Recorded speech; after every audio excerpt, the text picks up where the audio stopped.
Hello and welcome back to North Cornwall. It's overcast, a bit windy, but I have a little project I'm undertaking, and that is bending sticks. Now, I do this for, to try and achieve a reasonable standard of a hiking stick straightness. Some people like bendy ones, but a majority want something of a straightish nature. I've been doing that with a hot air gun very successfully, but it's a very time consuming process. I have now got a contraption. I'm doing it with steam. It is a very rudimentary and amateurish setup, which is pretty much everything I do really, but it works. I'll let you have a look in a moment, but I was also contacted by a gentleman who makes hiking sticks and indeed canes, shillelaghs, thumbsticks, horn and antler topped sticks. He's a full-on craftsman, and I was invited back to his workshop and I saw his setup, and it is a crafter's dream setup. He has everything you should want. He has the knowledge, and he's making beautiful hiking sticks, canes.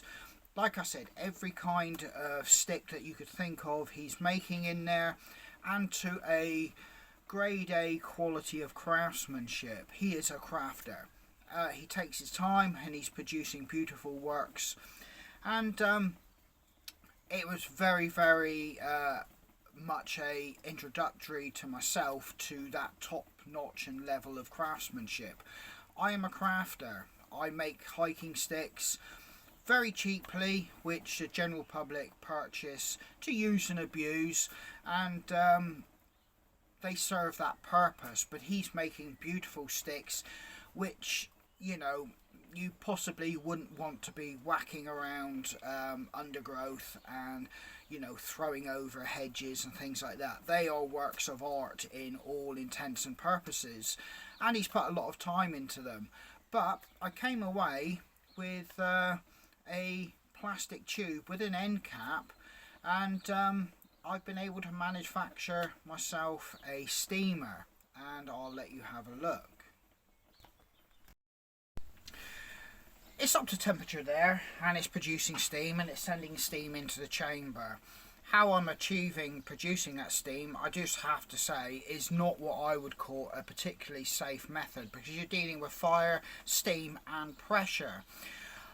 I'm fully aware of what I'm doing and I'm managing it, so this disclaimer is don't copy what you're seeing me do. I'm just showing you for entertainment purposes what I'm doing, and I would suggest you go on YouTube and look at how other people have achieved a steam chambers for bending wood, or using steam to bend wood, and you'll find some fully comprehensive tutorials that will show you and explain the full safety implications needed. You're dealing with fire, you're dealing with steam, and you're dealing with pressure. So, as I've just said, I'm fully aware of what I'm doing here, but this is by no means what you should be doing. I would, like I said, go on YouTube and source correct information. But for entertainment, you can actually see what I have here and what I'm doing.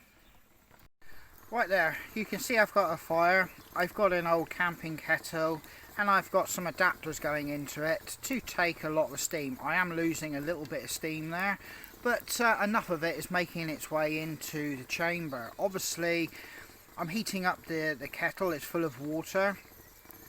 That's rising through the pipe and is going into this black cylinder.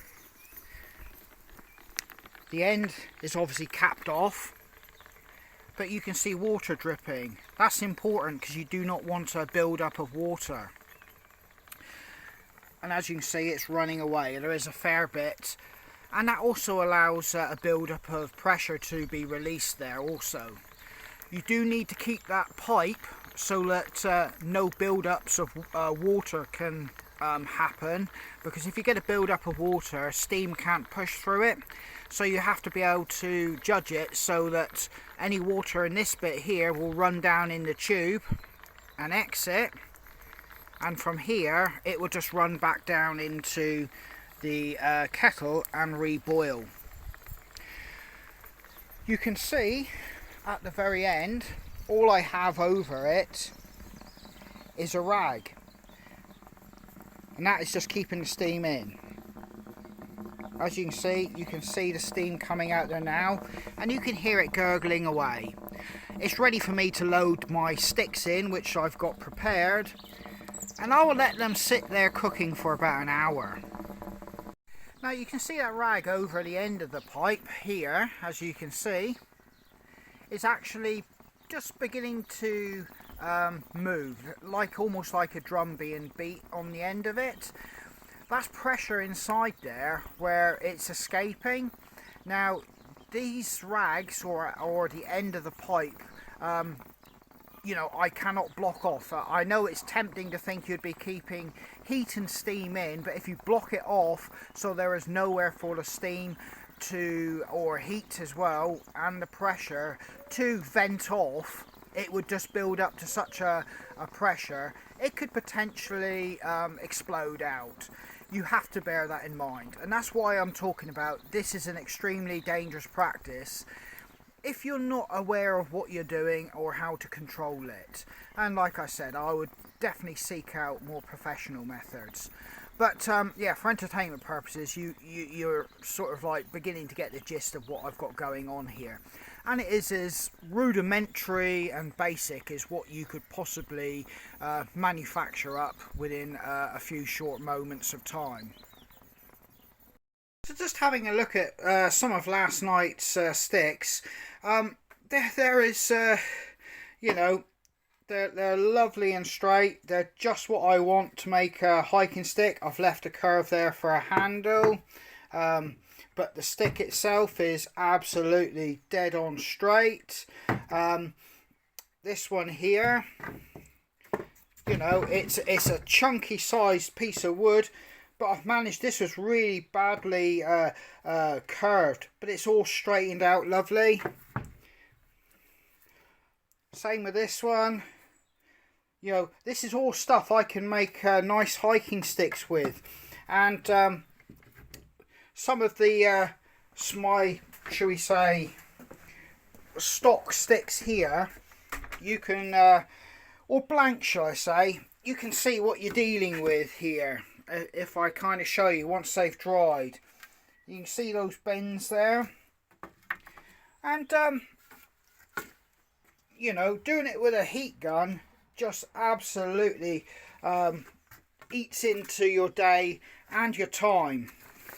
I mean, this one down here, as you can see, you know, it just makes it so much faster and so much more easier to do. Well, obviously Roger, the craftsman I visited, had a proper setup. He had a wallpaper stripper producing his steam, and it was all done in a safe and controlled manner. I will eventually move over to something like that, I should imagine.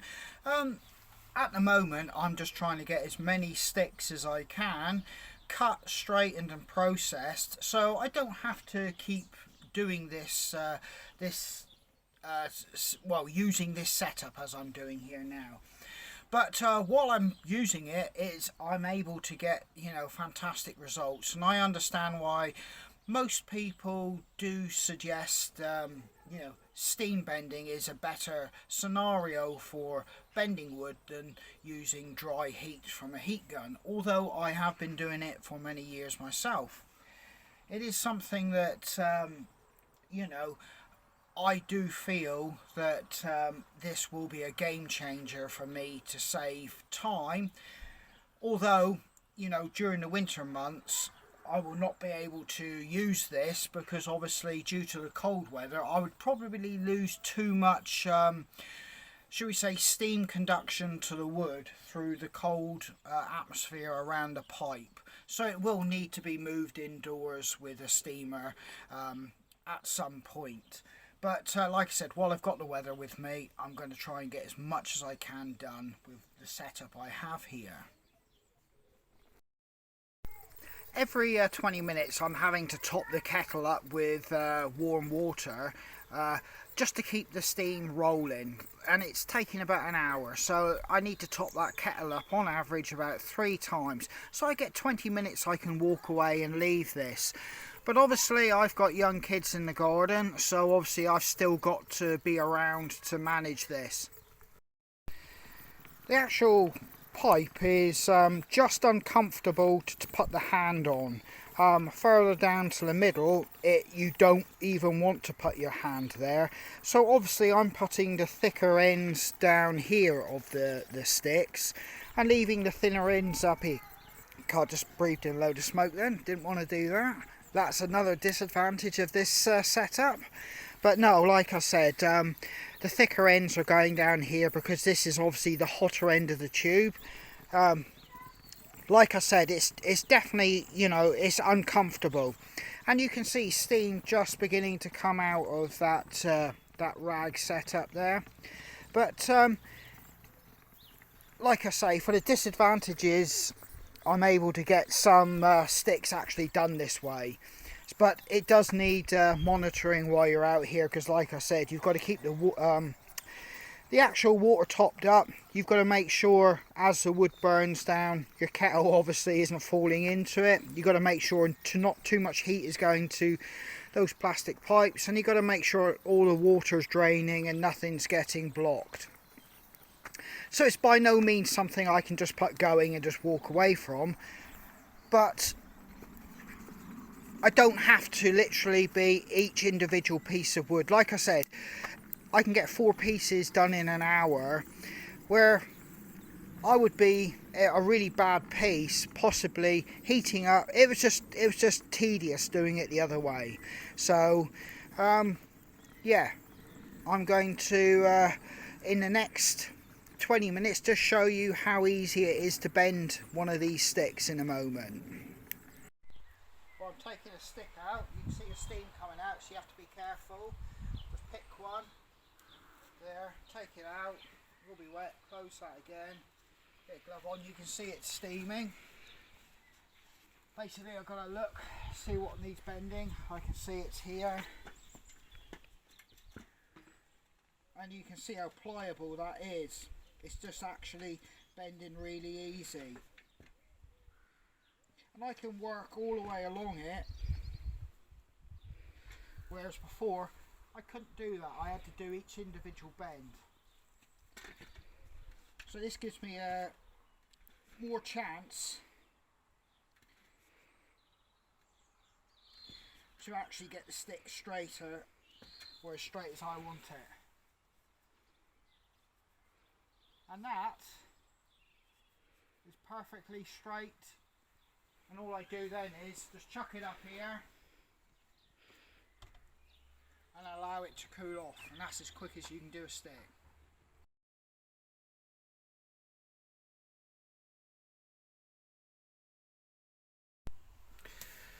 Well, I'm having a coffee and I'm just waiting for the next batch to basically cook off. I'll straighten them. I may get a chance to do another 4, but I've got work this evening, so I want a chance to get out of this clothes and shower because I stink of bonfire.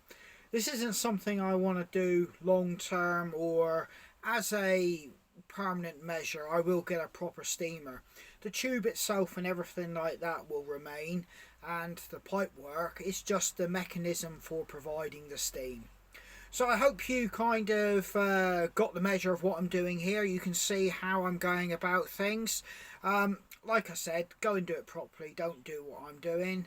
And yeah, this is Andy from Folklore Hiking Sticks. I'll catch you again.